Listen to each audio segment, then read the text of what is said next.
Between 1980 and 1985, new wave, new romantic, and synthpop reached a rare point of creative assurance. Beyond the familiar singles were album tracks built with equal melodic strength and structural clarity. All of the songs featured here were never released as singles. In my opinion, each had the potential to become a hit in its own right. Rather than revisiting chart moments, I examined these album recordings and the qualities that might, in another release cycle, have placed them firmly in the spotlight. This video does not include the original recordings. With copyright claims and territory restrictions becoming more frequent on YouTube, I have chosen to use instrumental versions under the voice-over instead. Links to each original track are included in the description below.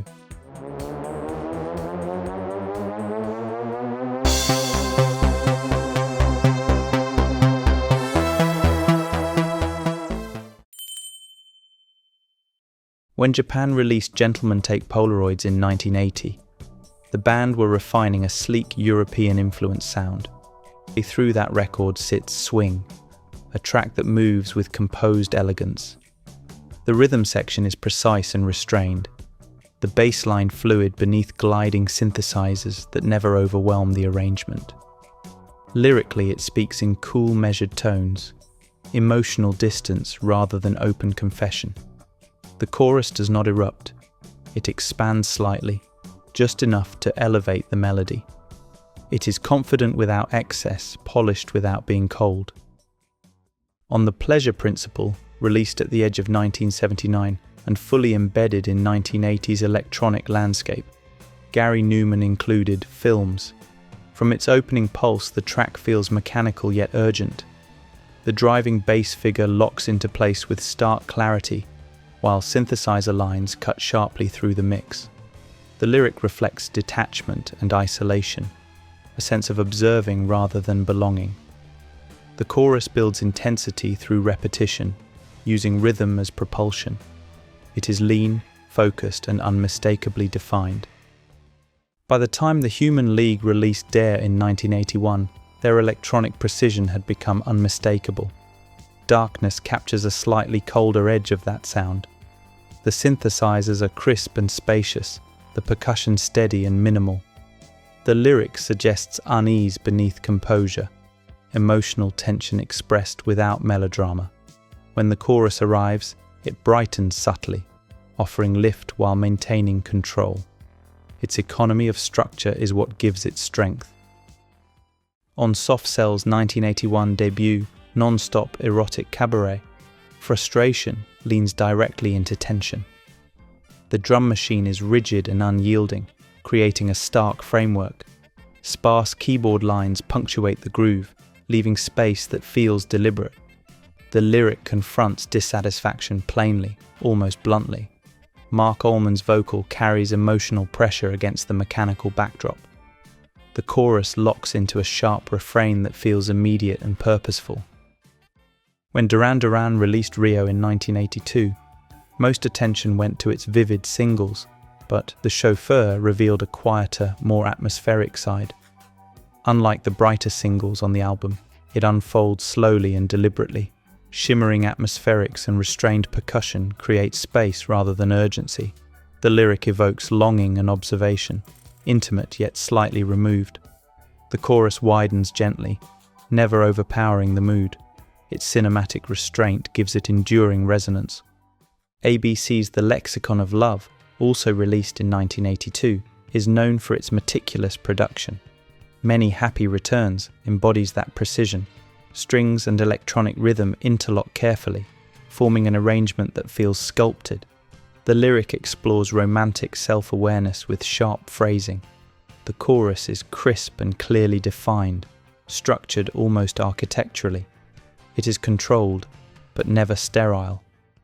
On Talk Talk's debut, The Party's Over in 1982, Have You Heard the News stands out for its discipline. Clean synthesizer lines and steady percussion provide a balanced foundation.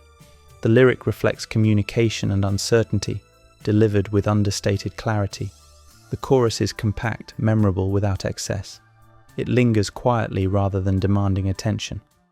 Simple Minds' New Gold Dream includes Hunter and the Hunted, a a track built on motion. Pulsing electronics and energetic percussion drive it forward. The lyric conveys pursuit and emotional intensity, reinforcing the propulsion in the music. When the chorus opens up, it feels expansive and anthemic without losing rhythmic precision. The dynamic lift feels earned. Echo and the Bunnymen's 1983 album Porcupine carries darker tonal weight, and Clay reflects that tension. A taut guitar figure sets the mood, measured but charged. The lyric hints at fragility and transformation, delivered with urgency beneath control. The chorus offers release while preserving the underlying intensity.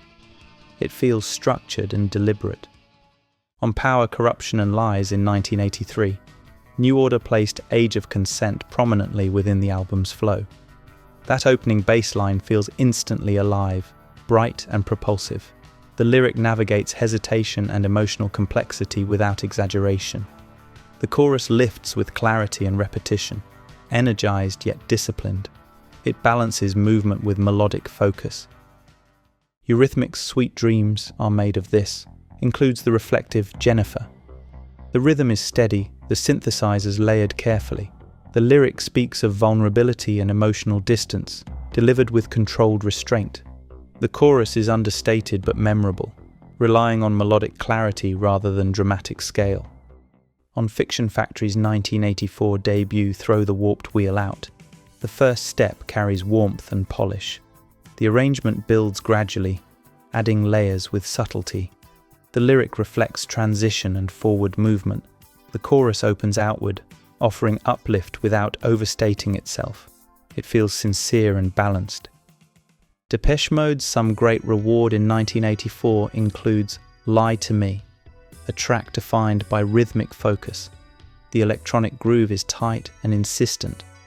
The lyric addresses mistrust and emotional strain with direct phrasing. The chorus relies on repetition and forward drive, structured with clean efficiency. It is controlled and impactful. Propaganda's A Secret Wish, released in 1985, is ambitious in scale. The Murder of Love reflects that ambition. Dense production layers dramatic synthesizers over driving percussion. The lyric expresses emotional conflict with urgency and intensity. The chorus expands powerfully, supported by dynamic contrast. It feels cinematic in scope. Finally, on The Cure's 1985 album The Head on the Door, Push brings kinetic energy. An insistent rhythm establishes immediate momentum. Layered guitars and synthesizers build gradually, creating tension that resolves into a wide melodic chorus. The lyric conveys determination and emotional insistence. Its dynamic arc gives it lasting strength. Across these albums, the depth of new wave, new romantic and synth-pop becomes clear. Beyond the recognized singles were songs equally structured, equally melodic and equally defined. The spotlight often captures what is immediate. The albums reveal what endures.